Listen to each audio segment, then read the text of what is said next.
I don't have green on. I don't either. No. Well, what are you going to do? We got green balloons. Let me introduce the folks here at Moondrops Distillery right here, ladies and gentlemen. What's the address? 738 West Broadway Street. 738 West Broadway Street right here in Fortville, big boy. And they open at 3. St. Patrick's Day magic. Live bands, all kinds of fun, full bar. Yeah. Can't beat Great this. people. Kids, Great no kids. No kids. No. No, get them You little don't need kids out kids of in here. a bar. You and I, we're doing shots at J-Mo. I don't need kids around. No.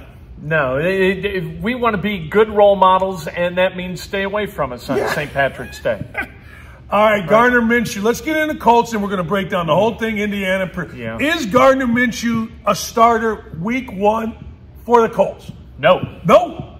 He better not be. Unless he plays like he did in the opener in 2020, where he was 19 of 20, threw 3 touchdowns, no picks. It was the Matt Eberflus special. Give up everything underneath, and Gardner Minshew took it. And that was the one game that the Jaguars won that year. Yeah. Terrible. Yeah. But he's not a bad guy as maybe a gap starter, backup guy that's what I'm who's going to saying. be able to... What's a gap starter mean? Gap starter means week 1, you draft a guy 4th. Week 1, that's the gap. Yeah, you don't want... I don't want that. That's like Brian Hoyer. Remember Brian Hoyer? Sure. We don't want Brian Hoyer. We don't want Gardner Minshew as a starter. All right, but what Go get what does guy a who gap can starter start. mean? Look. What does that mean? Well, it means that like last year, Minshew came in when Hurts got hurt.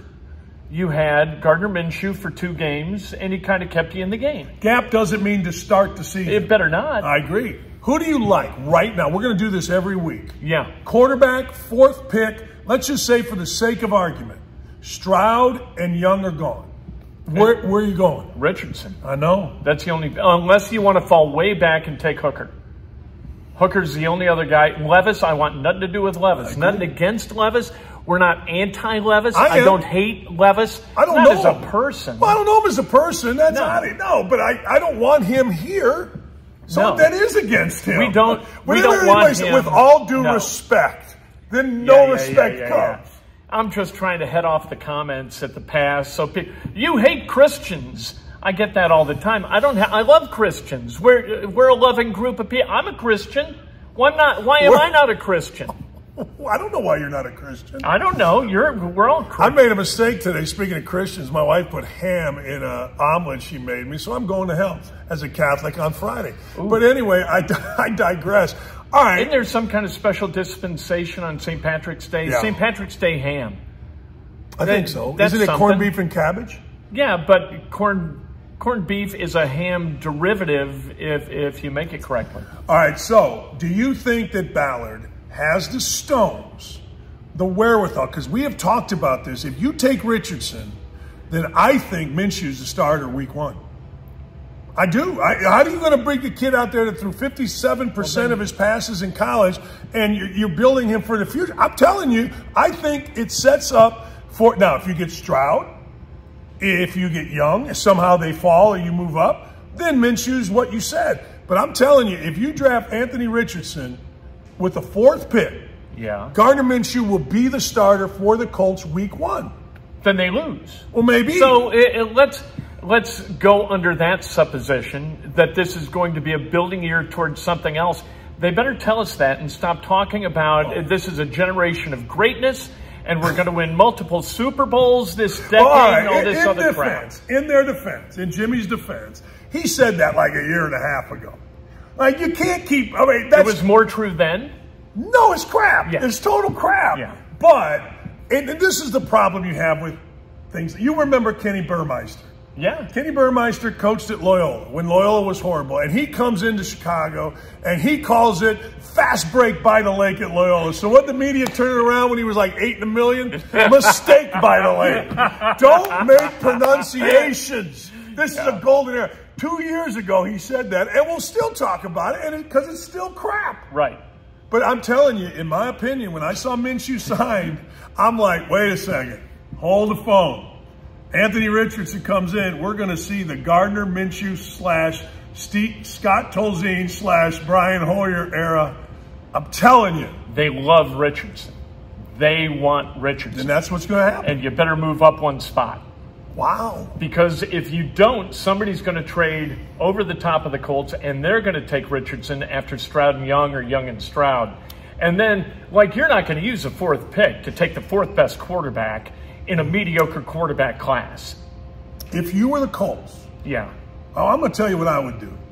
I would make damn sure that Hendon Hooker is healthy, number one, the kid from Tennessee, and I would make damn sure that he's not as good as Richardson before I don't move back and take him.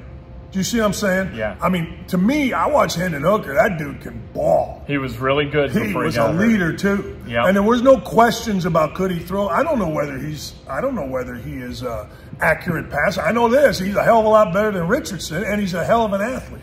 But he might wind up not being as good as Richardson. You're kind of going future value. Agreed. You're buying cryptocurrency in Richardson and hoping you get a big spike. All right, so we're going to do this every show. So right now, opening day quarterback, Indianapolis Colts. Who is it? Richardson. I'm going Minshew. All right, Purdue, the FDU, the Harvard of the Hackensack. Yeah. Oh, no, wait, it's Harvard of, I forget the river. But anyway, Seth Greenberg was telling me what it was. He's like, hey, look, we don't back down from anybody. It was Seth Greenberg. It's the Harvard of wherever he's coached. Well, he went to school there. Oh, did he? All right. Harvard on the Hackensack. That's what. All right. So this coach here is talking smack to Purdue. They're 23-point dogs. He's talking junk to Purdue. And I don't know if it's real junk. What's he supposed to say? Like, I know we're going to get our ass beat. Yeah. If they get off the bus healthy, we're going to get beat. That's not good coach talk. What do you think of a guy saying, look, the more I watch it, I'll give you a little insight into coaching. This is a true story. With players and teams, when you watch players, the more you watch them, they don't stay the same. They either get, like in recruiting, they either get like, oh, I got to have him. Or, nah, he ain't as good as I thought. And it's the same thing with teams. Some teams are like, all right, let's say they're 10 and 15 when you play them, but you're watching them and you're like, wait a second, they lost on the last second shot here. They turned the ball over here. Their two starters were out here. You got to, the more you watch. Yeah. So this guy in coach world, this guy gave the ultimate diss to Purdue by saying, you know, the more I watch them, the more I think they're beatable. Kent, I'm telling you, in coach world, I went, whoa, whoa. That's big business right there in the world of coaches. Yeah, you think that bothered Matt Painter? No, I'm not saying it does. No, but I'm just saying that it was like, damn. Zach Edey's like, wait a minute, I got to take another look at this Fairleigh Dickinson group. I'm not sure I can beat the team where the average height of their guys is more than a foot shorter than me. Yeah, well, but then all you got to do if you're Matt Painter and they're doing that is go, hey, boys, St. Peter's. Yeah, right. I mean, and so I asked Seth, I said, all right, Seth, you know, because he's been to he's helping the coach at FDU. He's been to their practices a lot, all this kind of stuff. I go, all right, tell me, how does this Fairleigh Dickinson team compare to St. Peter's? He goes, oh, not close. I go, what's not close? He goes, well, the players at St. Peter's are way better than the players at Fairleigh Dickinson, and it's not close. So I don't know whether Purdue's going to cover. That's for you all. But what is it? How many? 22 and a half. Ugh. No. Oh. Purdue needs to get off to a good start, get the whole deal erased, and do what UCLA did last night. UCLA, Jaime Hawkins, Tiger Campbell, they got to sit the last 6-7 minutes, have a good time, jump up and down with a walk-on, got a rebound. That's what Purdue needs in this game. Yeah. Do you That'd agree? be a good thing. Yeah. Well, yeah, they're going to win. I mean, but they don't need a grinder. They don't need a, hey, look, Braden Smith made 3 plays with 5 minutes to go to extend the game to 8. You don't need what happened to Houston last night with Northern Kentucky. Right. That you don't need. You don't. How about Indiana? Indiana, Kent State, the more I look at Kent State, the more I think, uh-oh. And the more I watched yesterday with Princeton beating Arizona, the more I started scratching my head saying, uh-oh, the fighting Rob Senderoffs. Oh, boy, I'll blow my head off. I won't blow my head off. It's not a suicide. My head will implode. Yeah, the genius. Sincere Carey is really good. Now, he transferred from Duquesne, 17, but what I like about this kid, he's about 6'2", and when I watched him, and I just spent a little time yesterday afternoon, actually, right after my show on Outkick in the morning. I watched one tape, the Toledo game, which Toledo's really good, and they smacked them. Like, they smacked them, but the difference is Toledo doesn't have a big guy that you worry about on the block, so that's going to be huge. I don't know what the number is. I'll look it up by the end of the show for Trace Jackson Davis, but whatever the number, over 25, just take it and take it. You better get it. Yeah. This Carey kid, what I like is, and this is what you look at all-around players. So he averages 17. He's a guard. But you know what he does? He's getting about 4.5 rebounds, getting 5 assists. That means he's active. That means he's not just a little dribbling guard. And you know what? Their bigs are athletic. They're not that big, but man, are they athletic. They run like crazy. They get into you defensively. The problem is going to be for them, for Kent. Can they handle the ball enough? Because I think when Indiana gets into you, I think when Indiana decides we're going to guard, they can dominate some on defense. And one of the things that guards do, that when you have so many guards, if you can frustrate them, they'll get sped up and try to go places they shouldn't. Yeah. Like they'll dribble themselves into double teams, and Indiana's got length, and that's something that Indiana's going to have to do. Like, you can't have Cooper Kupp or whatever the hell his name is, Miller Kopp, get whipped on the dribble, or anybody get whipped on the dribble, because now it opens the whole thing up. Well, and you can't turn it over, because live ball turnovers go the other way and they get buckets. Yeah. They are really good at penetration and getting to the 10, and you can't have that. Well, Izzo calls it turnovers for touchdowns, and that's the biggest play in basketball, according if you talk to Izzo, because it does two things. Number one, it puts the offensive team like, oh, crap, right? I mean, it puts a little doubt. Two, it gets the defense jacked up. And three, it's easy points. You don't have to run offense. So it is, you're right. The ability, if you're going to turn it over, shot clock violation. If you're going to turn it over, make sure it's out of bounds. Don't have live ball turnovers. How do you get across, and we talked about this in a previous show, to guys like Race Thompson and Malik Renew, do not put the ball on the deck. You're not strong ball handlers. And when you look at what happens, when you guys put the ball on the deck, you got guys who double and start raking, and we turn it over every single time. How do you not understand that, and how do you not move beyond it? Well, the understanding part for a guy like Renew, Thompson should have no problem with it. He's 29 years old, my God. Renew's young. You get away with that in college. But here's what you tell post kids. First thing you tell them, get your heels into the paint. Yeah. Don't let the defender push him out. And you tell your post feeders, stuff that ball in there, particularly when you're playing against smaller. Stuff that thing in there. Like against Edie, you're not mad about being extended. But in this game, watch Indiana's post kids. They've got to have 2 heels or 2 feet in the paint, and the passer can't lob it in there. Or now, I've done this work to get in the paint, but now I got to come out of the paint. You see that all the time in basketball, and it sucks. So let me answer your question, though. What you do is, if you're jammed, you never put it down until you what's called clear space. You pass fake before you dribble. You don't dribble and then try to pass fake. You dribble one dribble to make a move for a shot. Maybe it's a dribble this way to come back that way. Maybe it's a dribble this way. But you don't freaking just put it down and pick it up, and now aimless dribbling is something that Indiana does a lot. First thing they do is dribble and then assess. And that's back. No, it's back. It's bass backwards. And same thing in a press. In a press, you don't try to pass fake your way out of a trap. Here's what you pass fake before you dribble. You know, Coach Knight had a thing, hold the ball for a 2 count. And I did not understand this. But when you hold 1,000, 1,002, things open up. Yeah. And against the press, and they'll see pressure.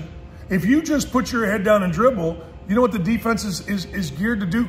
Make you go to a certain point on the floor, the corners at half court.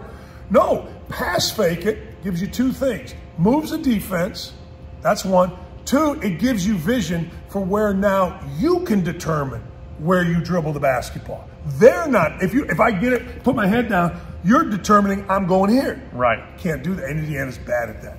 Really bad. Another thing that bothers me about Indiana, as long as we're airing our grievances here at Moondrop in Fortville, is the 19-foot 2-point shot. Why? It's kind of like at least Big Ten coaches were smart enough to bait Indiana into shooting that low percentage 2-point shot. They do it a lot. Jalen Hood-Schifino can make them, But that can't be the shot that you want. Well, I don't care much It's for the shot analytics. that won the Purdue game. Yeah, well, there's that. Well, you're saying that, and I thought you were going to say Jalen Hood-Shafito will win you games doing it, but everybody else sucks doing That's it. Is pretty that what much. you're saying? That's kind of it, yeah. I mean, and even him, he falls in love with that shot, and they want him to take that shot. If you're Indiana, you want Trace Jackson Davis scoring the basketball, right? Or you want somebody going to the hoop, or you want Miller Kopp deciding that it's time to shoot a three, which he doesn't do nearly often enough. But you wind up with 19-foot jump shots, and that's a bad shot.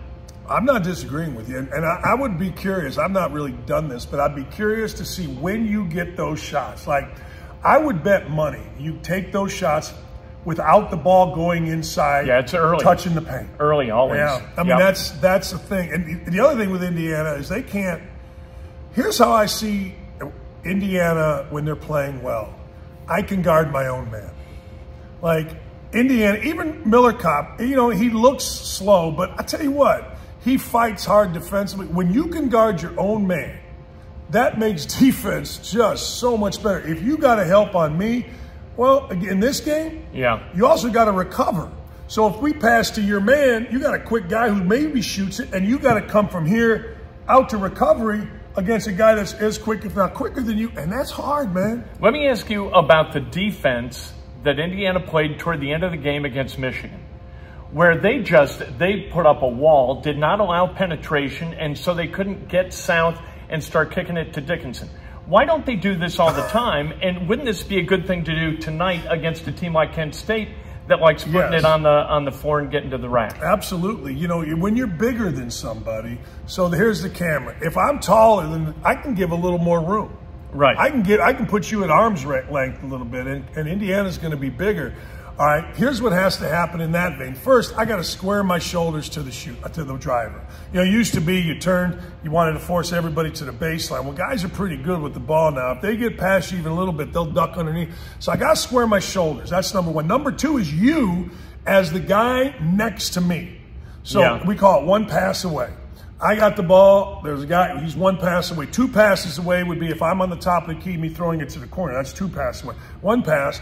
When you're 1 pass away from a dribbler, you've got to be immediately in help side.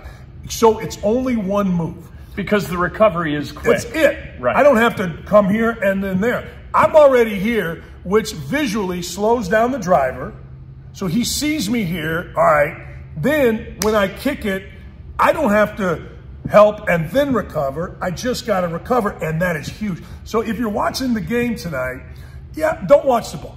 When Kent has the ball, watch the guys next to the driver and see what's happening. Yeah. Now, how do you beat that? If you're Kent, I'll tell you how you beat that. You get some movement. You cross the floor. You don't stand, boom, boom, boom, 4 guys around one. That's not how they play, which is good for Kent. You move guys because it puts me as a defender and you as a defender in a different position than just being in help. And Indiana will get lost on defense. Oh, Indiana does 2 things. I tell you the worst. Frickin' Iowa. Does Iowa not practice closing out on a shooter? I'm looking at you, Franny. Like, what? We don't get up in. I mean, they were so late yesterday. Yeah. And Indiana, you can't be late today. Yeah. If you're Indiana, you cannot be late. I'll tell you what else. You can't be late if you're Purdue. You cannot be late because what a little guy's going to do against you. They're going to make shots if they get going. So if you're late, use your length, get there early, run them off the 3-point line. If you're Purdue, where are they running them into? Bigger guys, Edie, don't worry about it. And Fairleigh Dickinson's got nothing to lose. And nothing to lose, no expectations. That's a pretty comfortable place to be. You mentioned the word comfortable. All right, I always say this. You can get hot defensively. Like, people think hot in basketball is making jump shots. Yeah. You can get to where I know you're not doing shit against me. I got you. You can't, and what happens then is the offense gets a little sped up, and then a shot that looks open to the crowd is uncomfortable. Use what kind of is uncomfortable.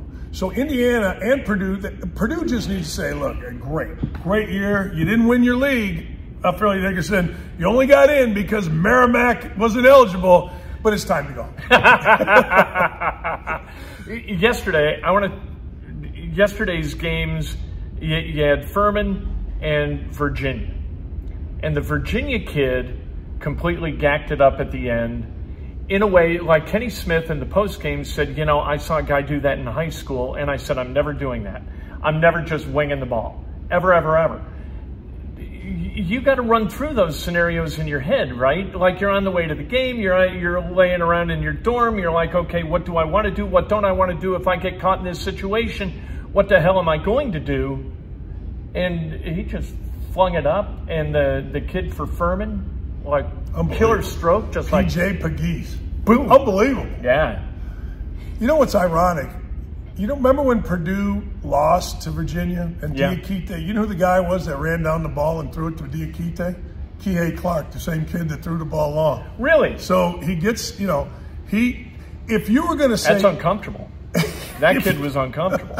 If you're going to say to me, name me all the guards in the country that should know in that situation, Kihei Clark is number one. He's played more games than any guard in the country. Yeah. He has been a starter for 5 years. He's been a national champion. He's played in monster games. He made the play that hit Diakite, who hit the shot to send the game in overtime against Purdue. 98% chance to lose, except for Kihei Clark goes again.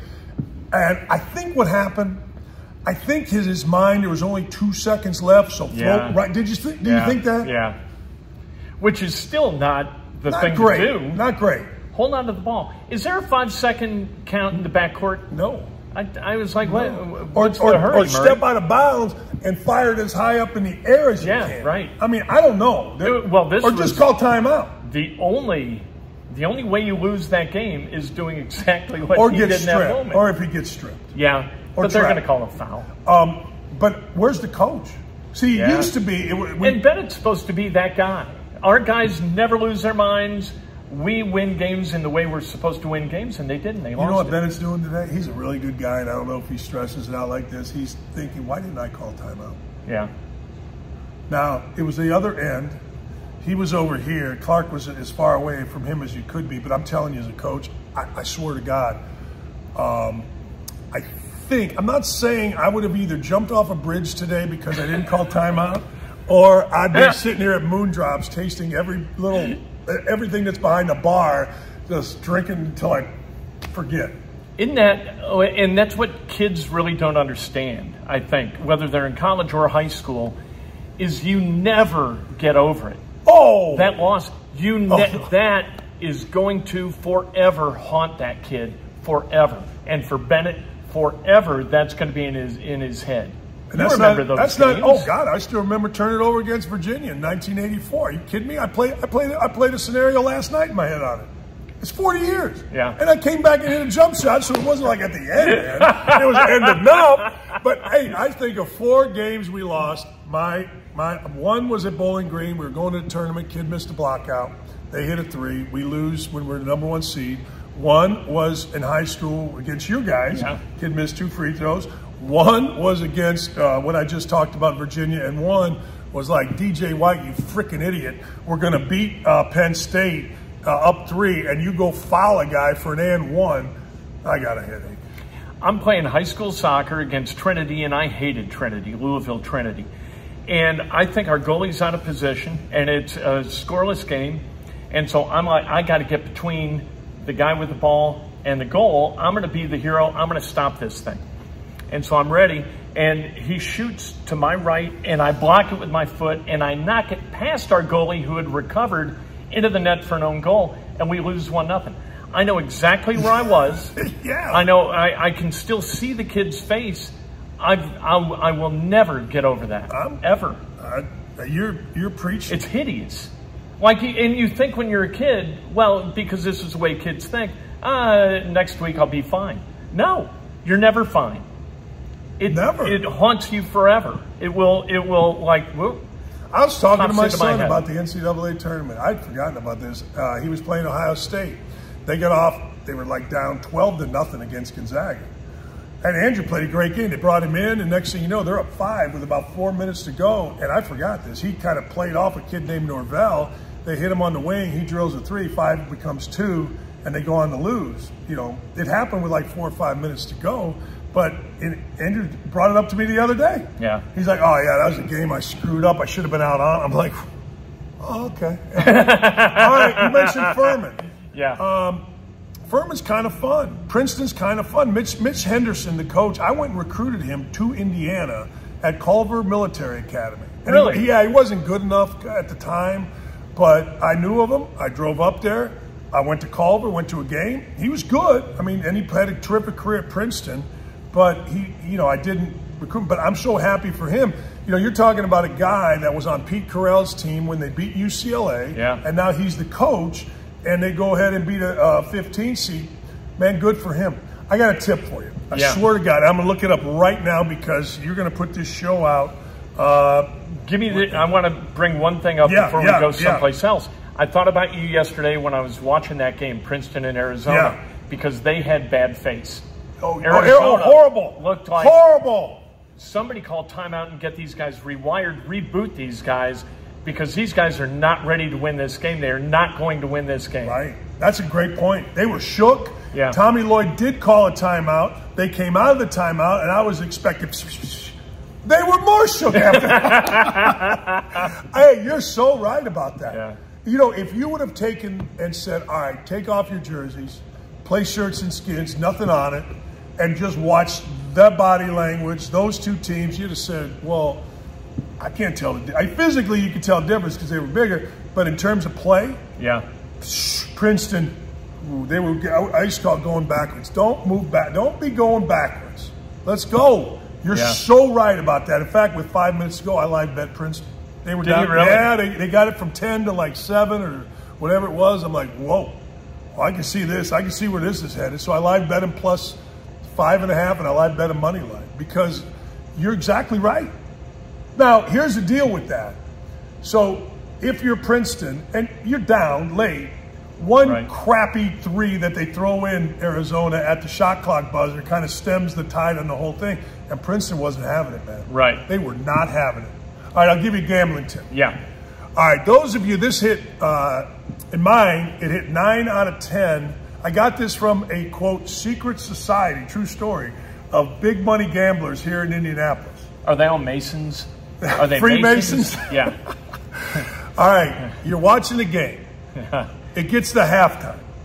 Bet the under for the game, not the under for the second half, for the game. So I'm not saying bet, okay, second half over under is 75. No, the number for the game, which is going to be from 120 to 150. That's what you bet. Yeah. 7-2 yesterday, 9-1 Wednesday, and I know of a guy who had 50 grand on one of the games yesterday. That's how confident people are in that. Wow. Yeah. That guy was not me, ladies and gentlemen. So at halftime, you bet the adjusted under, the over-under to the under. Yeah. Iowa, I knew not to do that with Iowa. I lost that one. I forget the other one I lost. And I'll tell you something else. Unless you're betting stupid, which I really don't bet stupid. I don't bet a lot of money. It's really kind of fun. Particularly, like Indiana don't do it because you're rooting for Indiana. You want the other team to score, right? I don't need a stake in the game to make me interested in Indiana, obviously. Yeah, you're just watching two teams score. Right. You know what I mean? Right. So I only got it in on 9 games yesterday, but the guy told me that. And then, of course, I was getting text all day from all these guys. See, told you. Wow. See? Yeah, so there you go, ladies and gentlemen. We're trying to make you money here. This is like the CNBC of sports talk on YouTube. All right, I got to ask you a question because you put this out there. Yeah. We're going to go back to the Colts. You said on your KentSterling.com, which, by the way, is the best sports talk in the world, in the city. Nice. It is. You said this, and nobody else in the city could think this way.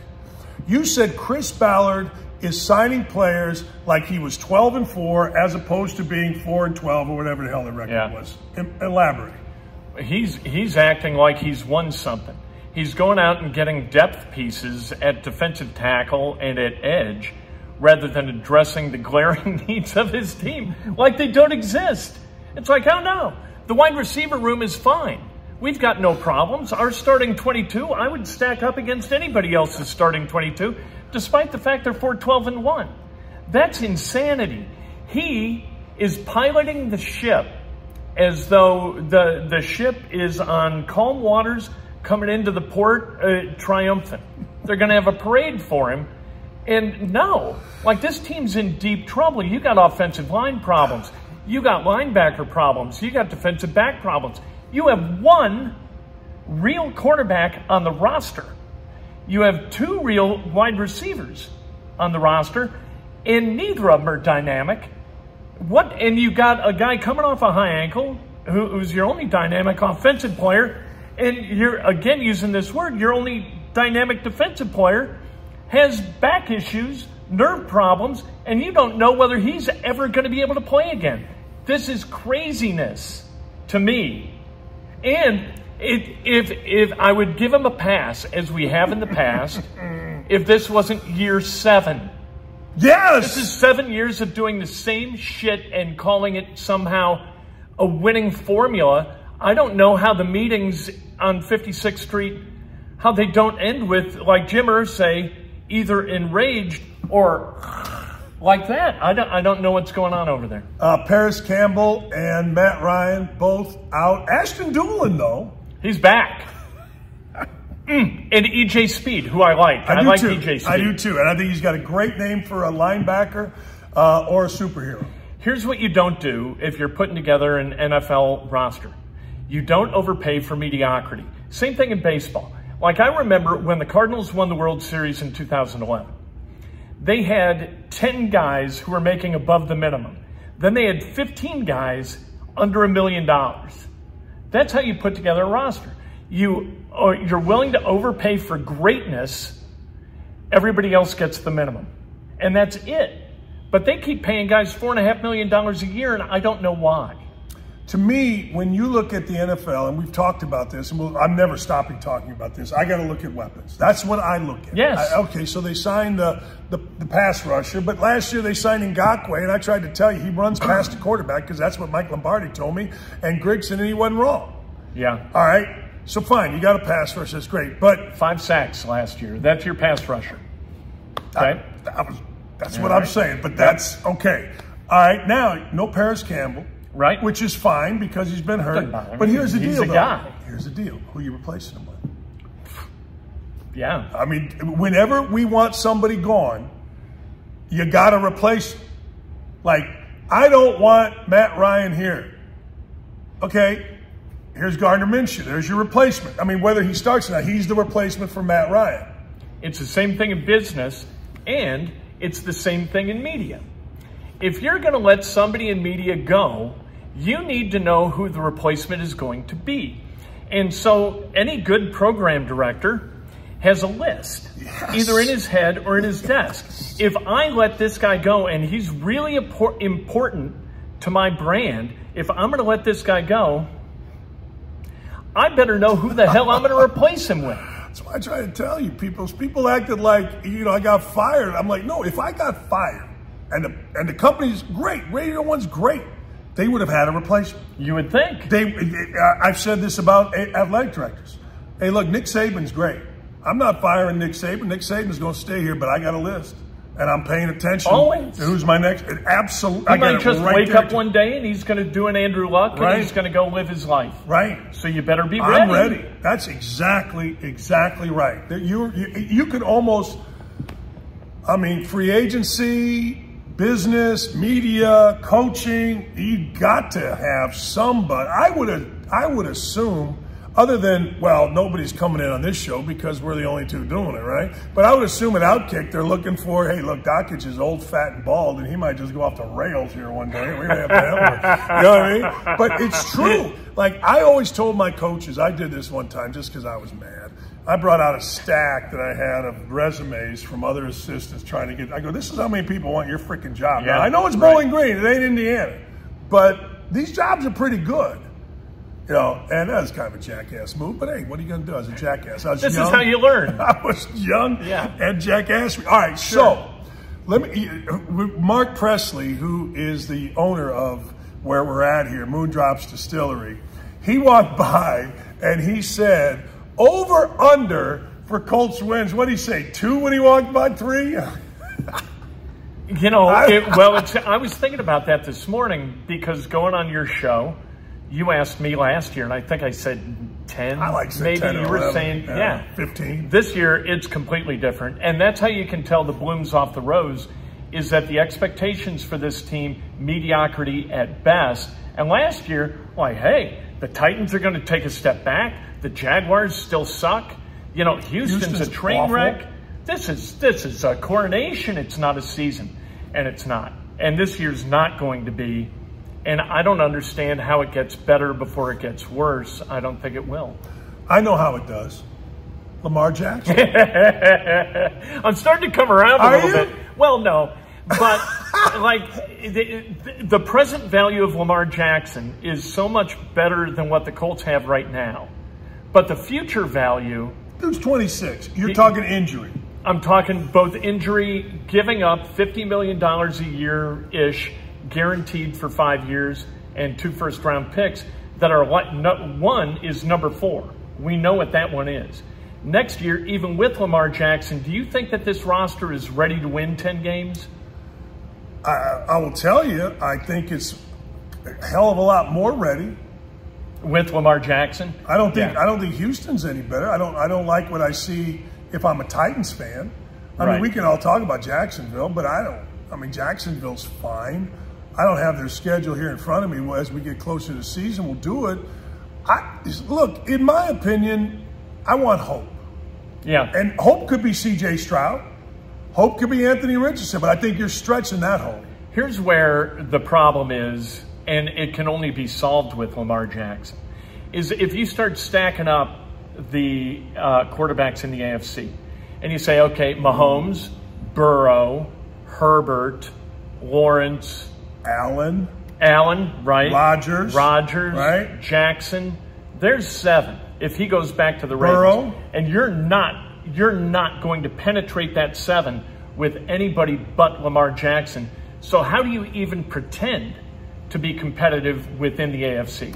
Joe Burrow's in there. I don't know. You know, if Sean Payton is the whisperer, he's got Russell Wilson. I don't know what's going to happen there, but all I know is this: the Colts are not close. No. To whatever the bottom guy that you want to make. Let's take Wilson out because he was awful. But if you're going to take, okay, who's the worst guy? Let's say it's Lamar Jackson in this grouping with Burrow and Herbert and Allen and Mahomes. Okay. They're not close to the bottom guy. Right. And it ain't like, well, you know, we got this defense that's just going to come at you, really? Okay. We don't even know if the frickin' maniac won. Shaq Leonard likes football anymore because he was whining about that a year ago. 2 is healthy enough, although he says he is, but we hear that all the time. He ain't gotten hit. You got to get hit. Get hit and then tell me how healthy you are. Why did Stephon Gilmore get cut? They got a 5th rounder. Near as I can tell, like they recouped $9.9 million against the cap, and they took that money and spent it on a 5-sack edge guy. So what they keep doing, and this boggles my mind, is they keep going out and getting edge guys who can stop the run and get to the quarterback. No. But they don't do either of them very well. Right. That you can't win that way. No. You know what I want? I want Richard Dent. I don't know if Richard Dent ever made a tackle in the run game. I'm sure he was great. But when I think of Richard Dent, I think of a guy that is all out. I am going to get the quarterback because I understand this is how I get paid. And that's how Freeney was. Right. How many times did we see Freeney get the corner and run past a running back going the other direction? Didn't care. I could care less. Didn't care. Get to the quarterback 18 times, win game. That's what I'm saying. If you were going to say, okay, the strength of the Colts right now. Now, remember, Jonathan Taylor got hurt. The strength of the Colts right now, because every team usually has a strength. I don't have one. Yeah. I guess they signed Matt Gay, kicker. There you are. Yeah. We are not going to get beat because of a field goal kicking gap. We're not going to get beat because of underpaying kickers. Yeah. Well, let's go that route. Well, they keep doing it, and they did that. And thank God they corrected it. But Blankenship and then McLaughlin was okay. But these guys aren't real kickers. You know, they're not guys that you want out there with 3 seconds left from 42 yards. My God. Right? All right, look at him. Talk about bad face. Bad face. Who? Rodrigo Blankenship. My daughter got the worst. Yeah. I mean, look, there are certain things that men understand. One, when you change your name from whatever to Shaq, you're going to have a crap year. I had more than one NFL guy say, watch what happens here. Two, when you have bad face don't go away. Yeah. Bad face, like Vinatieri had tough face. Vinatieri was out killing big stuff. Now, he got old, right? All right, but he had good face. Peyton Manning could look at you and crush your soul. That's good face. Yeah. Michael Badgley got bad face. He looks like my accountant. I don't need an accountant kicking. I need a guy that's going out and killing stuff. I got to get this, before we wrap up, I got to get some predictions from you on games today. Okay. All right, Purdue first. Would you take the 23 or give the 23? Yeah, I give the 20. I take Purdue. They're going to cover. Would you take Indiana given 4.5? Yes, because you know what? I'm not going to be the guy with bad face. Don't be bad face. I'm not gonna sit here with an IU logo on my chest and say no. I believe that Indiana's in trouble. I cannot fathom for a second that Indiana is going to lose to Rob Senderoff, the Dunderhead, and the Golden Flashes at Kent State. I can't believe it. Well said. I would take Indiana minus 100 because I'm not taking frickin' Rob Senderoff in this frickin' game. I'll tell you that right now. VCU. I love VCU. Yeah, I do too. Mike Rhodes can coach them up against St. Mary's. Yeah. What do you think? I take VCU. All right, too. I never trust West Coast teams. Ooh. I know. I've I love got the UCLA Pac-12. winning the tournament, so go figure. Right now, Izzo's beating on, what is it, USC by 8, but you won't see this. That's dated. I shouldn't say that. Marquette in that 15-2 spot today against the Fighting Syrups of Vermont. Any chance? I don't like Marquette in the tournament, but I think that Marquette's going to win today. I love 15-2 upsets, though. They're just so much fun. I don't like watching them until the last 5 minutes. Yeah, right. Because they're always down and then they come back. All right, Baylor fighting Joe Pasternak, who was one of our managers at Indiana. He escaped Sean Miller because when the federal investigation came in, Joe was gone. He was named, never convicted, never charged. Joe went to Santa Barbara, which, ladies and gentlemen, let me explain something. If you can go to one college, forget about Pepperdine. Pepperdine's nice. Go to Cal Santa Barbara. My brother's girlfriend played soccer there. I've been there. Jerry Pym was the coach. Remember Jerry Pym? Yeah. Lived on a boat while he was coaching. How pissed off can you be after practice when you're going to a boat in Santa Barbara? Like Quincy. Yes. That's the dream, isn't it? I always wanted to be a corner so that I could live like Quincy. You know who the anti-Quincy or anti-Jerry Pym was? Jim Rockefeller. He was living in a trailer, for Christ's sake. Do you think that Pitino and Iona has any chance against UConn? Is that going to be a 4-13? Did you? I picked him because Pitino, I think, wants to go to St. John's. So he's going to coach out of his mind. He's going to, like, all of that 50 years of coaching experience is going to, like, coalesce in one moment of greatness. And Rick Pitino is going to get the St. John's job because I can't believe he wants to stay at Iona. Oh, God, no. New Rochelle, home of what? What show? Who is the New Rochelle? Dick Van Dyke. There you go. And home of what? The first analytics guy lives in Bloomington, USA Today. Oh, the great Jeff Sagarin? Yep, from New Rochelle. Jeff, how about that? Going to a Little 500 and getting to sit with you and the great Jeff Sagarin at a Little 5 drinking big, giant jugs of screwdrivers.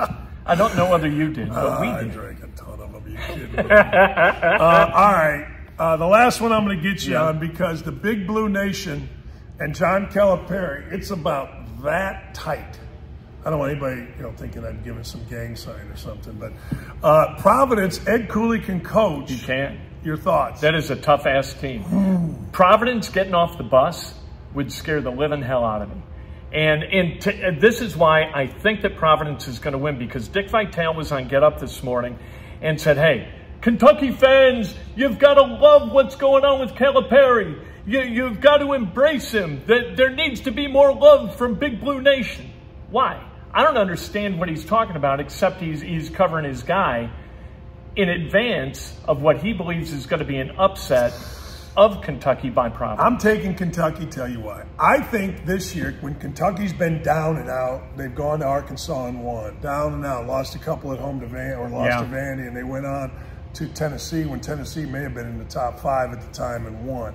I think this is like a down and out game. People are doubting them. They're not very good. Right. Like I'm telling you right now, if you would take off again, I use this. If everybody went shirts and skins with no thing, I'm telling you, to your point about Providence, they got some dudes. Yeah. And Ed Cooley can really he's coach. Great to watch coach. I always like going to Hinkle. Is he? Oh, he's the best. Yeah. He's a great Ed Cooley, Mike Bray are your normal human beings. Yeah. They're not incorporated. Right? They're not like Mike Krzyzewski, Inc. You know what I'm saying? Calipari's pretty good, too. I got a great voicemail from Calipari when the whole Scottsburg, take a dump in Scottsburg and take a dump in Kentucky blew up. Yeah. He said, I kept it. It's unbelievable. But I like Kentucky tonight. I think that they'll play just enough to win. But I'm with you. Look, let's be honest. Calipari knows what he signed up. He don't need Dick Vitale. You lose. You lose. It's hell. Go coach at Iona if you can't take the heat. That's exactly Kentucky, right. That's what it's going to be. That's like North Carolina players, Baycott, say, well, too much expectation. You're in North Carolina. Shut up. Right. I mean, you go to Bowling Green, we'll have expectations because you're the highest rated recruit ever, but it ain't. I mean, go there. Don't go to Indiana. NIL's flattened things, hadn't it? Yes. It's harder to win at Kentucky because everybody pays players Everybody now. can be Kentucky. Yeah. There's no question. I got West Virginia fans that probably Huggins hostile with me because I told a story of what he did to get a kid named Keith McLeod. And somebody said, well, you don't have to do anything anymore. Yeah. Right. So, you know, I think this. I think Kentucky going to win. I think that you're going to see a great run out of UCLA. Yeah. I will be shocked if USC doesn't make it a game because they all can get up and down the court. And I'll be shocked if Purdue doesn't jump out, let's just say 40-15 at halftime tonight. And I'll be shocked if Indiana loses. Put it that way. Beautiful. And I would be shocked if Moondrop Distillery isn't filled with people this afternoon and tonight for St. Patrick's What's Day. the address, big boy? 738 West Broadway, Fortville, Indiana. 738 West Broadway, Fortville, Indiana. Brand new, great environment. Yeah, you gorgeous. see over there, we did a video. You see the daggone Big Mama and everything else. And people are going to have a great time here. And Mark, thanks for having us out here. We're going to take this show on the road, baby. It's what we do. Hey, leave a comment. You want us to come to your place? Leave a comment. We're happy to show up. We show up with a tripod, all the equipment. We got a light. We got everything. It's a show unto itself.